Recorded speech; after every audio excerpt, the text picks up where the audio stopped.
nakapapa ako eh. Natin yan. Kung ang ano ko lang, hindi, dapat ang trabaho ko lang talaga. Yung inaano Dapat talaga meron tayong time na yung maiiwan. niya, hindi siya magkukupo. Taga-shampoo, taga-ano, ganyan.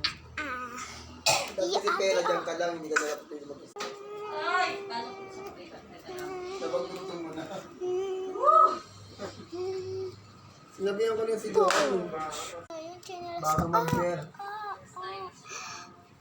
Bago mag-bear, dapat pakompleto na tayo. Hirap pa ganito. Saan yun? Kasi kung ano, Ate. hindi ko Ate na lang dito monitor yung lahat. isa. Siyempre, malay ko kung may umalis.